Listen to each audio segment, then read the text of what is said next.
Election हो रहा था तो कॉलेज चुनाव के लिए दोनों ये अपने एनएसयूआई के जो नेता थे, जिला अध्यक्ष लोग थे, उन लोग ने मेरा नाम कॉलेज से सेलेक्ट किया। राजनांदगांव मौके महावीर चौक। वो बहुत बड़ा सम्मेलन था और करीब उसमें 800 से 1000 लोग की भीड़ आपने इकट्ठा की थी। सब आप लोग। जब मैं प्रत्याशी बना, न्यूज में चला, एक तो गलती ये हुई कि आखिरी दिन पार्टी की लिस्ट आई, नामांकन के आखिरी दिन, और उसके बाद जब मैंने तैयारी की, मैंने बाकायदा नामांकन रैली भी निकाली, बाकी दोनों बड़ी पार्टियों के प्रत्याशी, और रमन सिंह जी भी कहीं ना कहीं बाहरी ही है, पर चूंकि वो 3 साल से सीएम रह चुके हैं इसलिए वो भी परिचय को षड्यंत्र पूर्वक निरस्त कर दिया गया अधिकारियों के द्वारा और नेताओं के और दूसरी पार्टियों की मिलीभगत से। और जब से स्कूल में हुआ, मैं अपने हर क्लास में क्लास कैप्टन, अपने स्कूल का शालाना भी कभी पद संभाल चुका हूँ।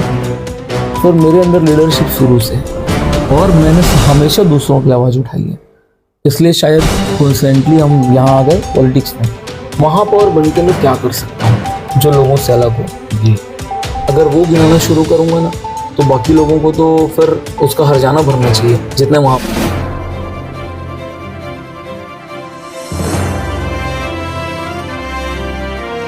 नमस्कार, जय हिंद, जय छत्तीसगढ़। मैं आपका दोस्त मोनू देवांगन। आप देखना चालू कर चुके हैं राजनांदगांव टाइम्स। जोगी कांग्रेस के बहुत ही चर्चित नेता और कहना चाहिए कि बहुत कम समय में एक जिले में और पूरे प्रदेश में अपनी छाप छोड़ चुके हैं। हम उनके साथ बैठे हैं। शमसुल आलम जी, आपका बहुत बहुत स्वागत है हमारे चैनल में। बहुत बहुत धन्यवाद मोनू भैया। आप अपने राजनीतिक करियर का वो दौर बताइए जहां से आपने शुरुआत किया है। राजनीतिक करियर का वो दौर जी। राजनीति की शुरुआत असल महीने में तो मेरी जब 2014 में एनएसयूआई इलेक्शन हो रहा था तो कॉलेज चुनाव के लिए दोनों ये अपने एनएसयूआई के जो नेता थे, जिला अध्यक्ष लोग थे, उन लोग ने मेरा नाम कॉलेज से सेलेक्ट किया, जबकि मुझे राजनीति में कोई इंटरेस्ट नहीं था। क्योंकि मेरा जो टारगेट था, मेरा जो एम था कि I want to become an IAS officer, तो मैं उसके तरफ बढ़ने की कोशिश में था। और जब मेरा नाम आया सामने, जब मैं राजी हो गया, किसी भी तरीके से लोगों ने राजी किया, तो जब मेरा नाम सामने आया प्रमुखता से, तो जितने लोग नाम की दावेदारी करते सब ने अपना नाम वापस ले लिया कि आप सिंगल हैंडली, मतलब वो उनसे ये ग्रीन कारपेट उन्होंने बिछा दिया। पर उसके जस्ट बाद 4 फरवरी 2014 को एक बहुत बड़ी दुर्घटना हो गई अपने राजनांदगांव फ्लाईओवर के ऊपर, और मैं तकरीबन 365 दिन बेड पे ही था। उसी बीच में मैंने अपने एग्जाम्स निकाले इंजीनियरिंग के, तो बाकी चीजों को क्लियर किया, धीरे धीरे आगे बढ़ते गया। और फिर जब थोड़ा ठीक हो गया, चलने लगा, फिरने लगा, इंजीनियरिंग में मेरी लगभग कंप्लीट होने के कगार में थी, उस स्थिति में मैं आपका जोगी जी ने नई पार्टी बनाई। तो दोस्तों ने कहा कि जब हमारा इतना अच्छा ग्रुप है तो क्यों ना हम, क्योंकि लोग अपनी समस्या लेके तब भी आते थे। तो शुरुआत से ही आप जोगी कांग्रेस में शुरुआत से ही है? जिस समय से पार्टी बनी है उसके मुख्य लोग जब से जुड़े हैं, मैं उस समय से जोगी कांग्रेस में हूँ। कौन कौन से पद में रह चुके हैं आप? अभी तो जिला अध्यक्ष हैं जी, उससे पहले भी कुछ पद में रहे होंगे। सबसे पहले मुझे युवा जोगी कांग्रेस में, यूथ में मैं जिला उपाध्यक्ष बना जी। उसके कुछ समय बाद अपने अच्छे कार्यों को पार्टी ने, मेरी सक्रियता को देखते हुए मुझे प्रदेश सचिव बनाया यूथ का। उसके बाद फिर मुझे एक दिन अचानक हमारे आदरणीय प्रदेश अध्यक्ष अमित जोगी जी का फोन आया। अब बोले कि आपको सीनियर में, संगठन में शहर जिला अध्यक्ष नियुक्त कर दिया गया। मैंने तब बोला नेताजी को कि भैया मैं इतने बड़े पद का दायित्व कैसे संभालूंगा। उन्होंने बोला तुमने तो संभाला ही हुआ है, तो ये चीजें मैं डिसाइड नहीं कर रहा हूँ, ये पूरे प्रदेश के जितने भी कार्यकर्ता पदाधिकारी जुड़े हुए चाहते हैं। तो मैं बोला ठीक है भैया आप दीजिए, मैं कोशिश करूंगा। और फाइनली आज अभी कुछ समय पहले जब लिस्ट जारी हुई तो पूरे ओवरऑल का जिला अध्यक्ष हूँ, पूरे जिले का अध्यक्ष हूँ सीनियर में। और यूं कहें, ये कह दूं, कहना बड़ी बात नहीं होगी कि आज पार्टी और मुझे समकालीन जाना जाता है। जोगी कांग्रेस मतलब शमसुल आलम, और शमसुल आलम नहीं, वो तो है ही। आप छोटे बड़े हर जमीनी मुद्दों में आप टिके हुए हैं, और हर सफाई कर्मचारी हो गए और बहुत से कहीं पानी का मुद्दा आप उठाते रहे हैं। और हम आपको बता दें कि शमसुल आलम जी, जो कि अभी जिलाध्यक्ष तो हैं ही, लेकिन महापौर के दावेदार भी हैं और महापौर चुनाव लड़ने की तैयारी कर रहे हैं। आपको कैसे लगा कि आपको महापौर के चुनाव लड़ना चाहिए? चूंकि 2023 विधानसभा चुनाव में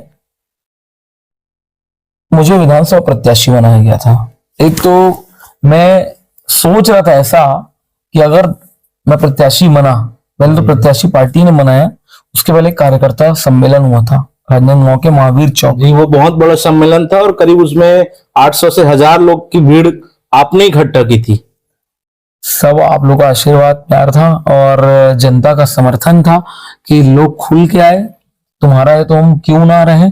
और मैं आपको एक चीज से और परिचित करा देना चाहता हूँ, वहां गिन के मेरे 300 कार्यकर्ता होंगे, बाकी आम जनता थी राजनांदगांव की, वार्ड की, ग्रामीणों की, जिनकी समस्याओं का मैंने समाधान कराया है।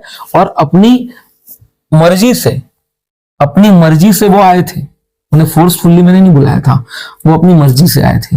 तो वो प्रोग्राम एक सक्सेसफुल हुआ। उसको देखते हुए और मेरी सक्रियता को देखते हुए पार्टी ने मुझे विधानसभा प्रत्याशी बनाया। और उसके बाद छल पूर्वक जब मैं प्रत्याशी बना, न्यूज में चला, एक तो गलती ये हुई कि आखिरी दिन पार्टी की लिस्ट आई, नामांकन के आखिरी दिन। और उसके बाद जब मैंने तैयारी की, मैंने बाकायदा नामांकन रैली भी निकाली, बाकी दोनों बड़ी पार्टियों के समान। और आप लोगों ने भी मेरा उस समय भी इंटरव्यू बाइट वगैरह लिया था और मैं पूरे तरीके से तैयार था। एक तो क्योंकि बाहरी प्रत्याशी थे गिरीश देवांगन जी, कांग्रेस के पैरासूट प्रत्याशी, और रमन सिंह जी भी कहीं ना कहीं बाहरी ही है, पर चूंकि वो 3 साल से सीएम रह चुके हैं इसलिए वो भी परिचय के मोहताज तो थे नहीं। पर उस समय जनता उनसे चिड़ी हुई थी और मेरे नामांकन को षड्यंत्र पूर्वक निरस्त कर दिया गया अधिकारियों के द्वारा और नेताओं के और दूसरी पार्टियों की मिलीभगत से। और गिरीश देवांगन चूंकि बाहर के प्रत्याशी थे तो रमन सिंह जी को सीधा वॉकओवर मिला और उसका परिणाम ये हुआ कि रिकॉर्डेड मत से, जितना कभी रमन सिंह जीते नहीं थे उतने वोट से वो जीते। और जैसे ही मेरा नामांकन निरस्त हुआ, बहुत लोगों का मुझे फोन आया, कई लोग तो वार्ड में रोना तक शुरू कर दिया लोगों ने कि ऐसा कैसे हो गया। या यूं कहना चाहिए कि आप कॉलेज लाइफ से ही जनता का सेवा करना चाहते हैं, जो आज मौका आपको मिल रहा है। और जनता आपको क्यों वोट दे और आप जनता के लिए क्या कर सकते हैं महापौर बन करके? थोड़ा सा फ्लैशबैक में जाना चाहूंगा, इसका उत्तर थोड़ा सा बड़ा दूंगा। मैं जब से स्कूल में हूं, मैं अपने हर क्लास में क्लास कैप्टन, अपने स्कूल का शाला नायक भी कभी पद संभाल चुका हूं। फिर मेरे अंदर लीडरशिप शुरू से, और मैंने हमेशा दूसरों की आवाज उठाई है, इसलिए शायद कोइंसिडेंटली हम यहाँ आ गए पॉलिटिक्स में। महापौर बनके मैं क्या कर सकता हूं जो लोगों से अलग हो जी। अगर वो गिनाना शुरू करूंगा ना तो बाकी लोगों को तो फिर उसका हर्जाना भरना चाहिए जितने महापौर थे। क्योंकि अगर देखिए, सबसे बड़ा दुर्भाग्य ये है, छत्तीसगढ़ राज्य बना, शुरू में आदरणीय अजीत जोगी जी जो कि मेरे नेता हैं, मेरे रोल मॉडल हैं, मेरे राजनीतिक गुरु कहना चाहिए वो है, और उनकी सरकार के बाद से रमन सिंह जी की सरकार 15 साल रही, जो कि राजनांदगांव से विधायक है। उसके बावजूद अगर राजनांदगांव की जनता त्रस्त है तो इससे बड़ा दुर्भाग्य हमारे जिले और हमारे प्रदेश के लिए हो नहीं सकता। और वैसे ही जब कांग्रेस सरकार बनी तो भूपेश बघेल जी ने राजनांदगांव वासियों के साथ सौतेला व्यवहार किया, जिसका परिणाम उन्हें लोकसभा चुनाव में देखने को मिला। और संतोष पांडे जो कि उनके सामने उतना बड़ा चेहरा नहीं था, और मैं आज भी बोल रहा हूं कि संतोष पांडे जो हमारे सांसद है, राजनांदगांव जिले की जितनी जनसंख्या है उससे 60 और 65% जनसंख्या उनको देखी तक नहीं है, उनको जानती तक नहीं है। उसके बावजूद भी ये दुर्भाग्य है कि वो हमारे सांसद भी हैं। एक लापता सांसद और लापता विधायक करके भी हम लोगों ने एक चलाया था, क्योंकि चूंकि रमन सिंह जी भी यहाँ रहते नहीं है, वो रहते हैं रायपुर में। उनके सुपुत्र जो कि पूर्व सांसद रह चुके हैं अभिषेक सिंह जी, वो भी एक्टिव हैं। तो उनकी एक्टिविटी इस पे निर्भर करती है कि 2018 विधानसभा चुनाव के पहले भाजपा सरकार ने शराब ठेकेदारों से भट्टियां लेके सरकार चलाई गई, ये पारित करवाया विधानसभा में, सरकार चलाने लगी। और उनके जो बड़े बड़े यूथ के चेहरे और अभी जो आपको बड़े बड़े चेहरे दिख रहे हैं, ये चकना सेंटर चलाने का काम करते थे। तो अभिषेक सिंह जी ने युवाओं के हाथ में कॉपी और पुस्तक कलम देने के बजाय मुर्रा, भेल, सिगरेट और चखना दिया है। यह यूं कहना चाहिए कि जमीनी स्तर के आपको मामले, बहुत से मामले हैं जो कि हल होने चाहिए, और ऐसा कौन सा मामला लगता है जो कि शहर की जनता को ये मामला सुलझना चाहिए? और बहुत से मामले में एक दो चार मामले बताइए जो कि आप महापौर बन के हल कर सकते हैं।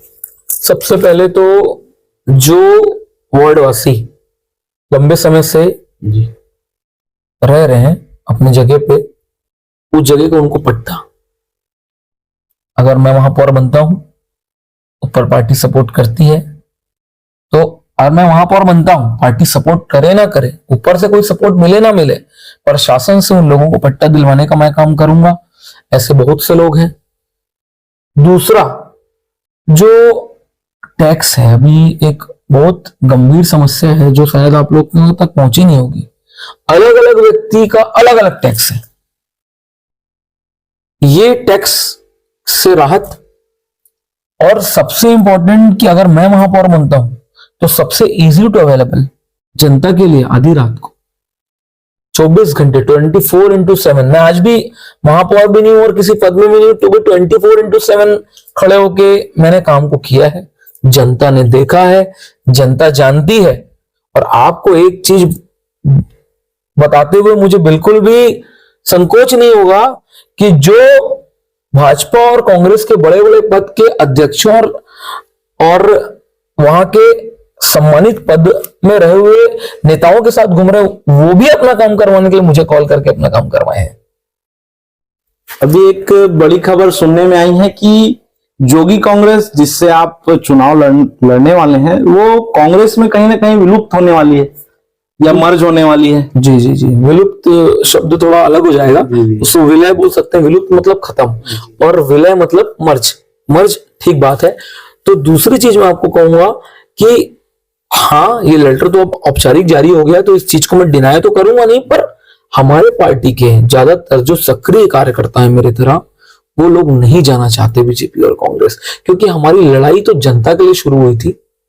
आज चाहे नेता जो बोले, लेकिन वो जो हमारी जो राष्ट्रीय अध्यक्ष आदरणीय रेणु जोगी जी, उनका क्या कांग्रेस पार्टी से थोड़ा पुराना रिश्ता नाता रहा है। कांग्रेस पार्टी ने उनको इतना सम्मान दिया, तो उनकी एक इच्छा है कि अब कुछ समय हम कांग्रेस में, और उनकी एक ऐसी सोच भी है जो मैं बुरी भी नहीं कहूंगा, अच्छी सोच है, कि वो चाहती हैं कि भाजपा जो कि आज धर्म की राजनीति कर रही है, और इस तरीके से आप देख ही रहे हैं इस शहर से लेके जिले से, अभी हाल ही का 2-3 दिन पहले का भिलाई का केस है कि बजरंग दल के लोग पहुंचे, कुछ गौमांस वाली कुछ बातें थी, उस बारे में ज्यादा टिप्पणी टिप्पणी मैं नहीं करूंगा, क्योंकि मैं एक ऐसे समाज से आता हूं कि उस शब्द को बोलने में लोगों को शायद मेरे ऐसा लगे कि मैं गलत बोल रहा हूं।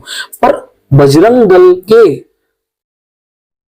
लोगों द्वारा जिस तरीके से वहां प्रताड़ना की गई, सामने वाले को पुलिस कानून के हवाले कर सकते थे अच्छे से, लेकिन वो लड़का सुसाइड कर लिया, उसका परिवार था। इस तरीके की जो गुंडागर्दी जबरदस्ती में हो रही है ना, ये चीजें नहीं होनी चाहिए, और इस चीज को दूर करने का काम आदरणीय अजीत जोगी ने किया था। आज बाबा साहब ने हमें अधिकार दिया है सबको समानता का, वरना आप तो जान रहे हैं कि हमारे देश की पुरानी सभ्यताएं किस हिसाब से चली आ रही हैं। गरीबों पिछड़ों को दबाया जाता है। यहां पे भाजपा शासनकाल में हिंदू मुस्लिम की लड़ाई छत्तीसगढ़ में करवाने की कोशिश की जा रही है, और साहू सतनामी की लड़ाई आप देखे होंगे। हिंदू मुस्लिम का तो उदाहरण देने की जरूरत नहीं, रोज सुबह आप पेपर उठा लें। और भाजपा शासनकाल में हमारे यही से प्रभारी मंत्री और छत्तीसगढ़ के गृह मंत्री और उप मुख्यमंत्री विजय शर्मा जी जो हैं, वो उप मुख्यमंत्री हैं, और हमारे जो साए हैं, जो सीएम है, वो तो सिर्फ एक कठपुतली की तरह बैठा दिए गए हैं, ऐसा लगता है उनका कुछ चलता नहीं है। विजय शर्मा जी को हाईलाइट किया जा रहा है, लेकिन आप खुद आप न्यूज उठाइए, और आप लोग भी शायद हर दिन सुबह आपको एक बलात्कार का सुबह दिख जाएगा। या यूं कहें कि आप जोगी कांग्रेस अगर मर्ज हो जाती है तो आप निर्दलीय प्रत्याशी भी हो सकते हैं। अब ये तो भविष्य के गर्त में छुपा है। मैंने पार्टी से मांग की है, और जैसा कि कभी पार्टी ने मुझे निराश नहीं किया है और मैंने भी उन्हें कभी निराश किया नहीं है, तो इस बार भी नहीं करेंगे। लेकिन राजनांदगांव की जनता, क्योंकि मुझे जनता से, मैं जनता के लिए राजनीति में आया हूं, तो जनता की इच्छा है, मुझे कई लोगों ने मैसेज कर दिया, कॉल कर दिया है कि आपको लड़ना चाहिए, क्योंकि अगर जनता इस बार फिर से अपने वोट को कांग्रेस या भाजपा को देकर खराब, मैं ये नहीं बोलता हूं कि मुझे वोट दे, योग्य प्रत्याशी को वोट दे, लेकिन जनता जिस हिसाब से कांग्रेस फिर भाजपा फिर कांग्रेस फिर भाजपा ये कर रही, तो उस हिसाब से इनके नेताओं ने जनता को अपनी प्रॉपर्टी समझ लिया है कि ये एक उनके वोट की इन लोगों के सामने वैल्यू खत्म हो गई है। जैसे दो चार बड़े चेहरे हैं जिनके काले कारनामे भी हैं, नाम नहीं लूंगा मैं, कि वो खड़े होंगे तो जीत जाएंगे, ये क्या बात हुई? तो मतलब जनता की तो कोई वैल्यू नहीं है ना।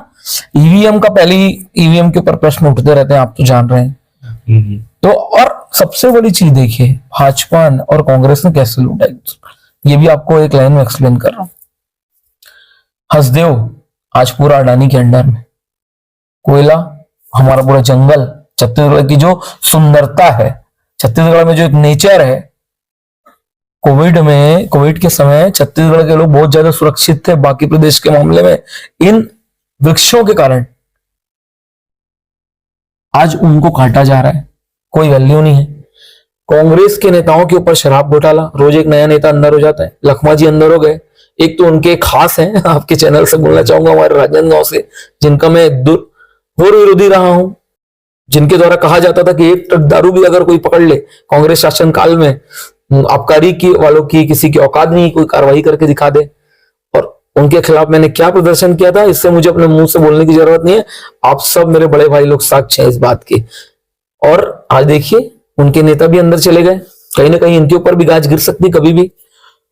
और ये सब जो चल रहा है, लेकिन एक बहुत गंदी चीज जो अभी चल रही है हमारे राजनांदगांव में, आपको बताना चाहूंगा। अवैध क्या बोलना चाहिए उसको, जो वेश्यावृत्ति जैसा वर्ड जो यूज करना नहीं चाहिए जगह जगह, ये बहुत गंदा पता चल रहा है। बस स्टैंड में इसके लिए मैंने ज्ञापन दिया था, कार्रवाई तो हुई है, मैंने वीडियो प्रूफ के साथ दिया था, इसलिए कार्रवाई हुई। वीडियो मुझे वहां अंदर से भेजा गया था, यहाँ पे ऐसा हो रहा है, तब मैं गया था। तो ये चीजें एकदम गंदी जो आ गई है, हमारे राजनांदगांव संस्कार धानी की छवि को पूरे तरीके से धूमिल कर रही है। और ये इस तरीके से बढ़ रही है कि मुझे तो पता चला है कि इधर नवागांव वाले वार्ड में भी इस तरीके की चीजें चालू हो गई है। तो ये बहुत गलत है। आपके चैनल के माध्यम से मांग करूंगा मुख्यमंत्री जी से, गृह मंत्री जी से और मोदी जी से भी कि इन चीजों को बंद कराया जाए। खैर ये तो सब चलता रहेगा और उसमें हमारे पुलिस के जवान तैनात हैं और वो अपना काम कर रहे हैं। तो ये थे शमसुल आलम जी, और इनकी राजनीतिक करियर बहुत बहुत लंबी है और हम इनके साथ आज वार्तालाप किए। उम्मीद करते हैं आपको बहुत अच्छा लगा होगा। जिले से जुड़ी सभी खबरों के लिए हमारा चैनल लाइक और सब्सक्राइब जरूर कीजिए। नमस्कार।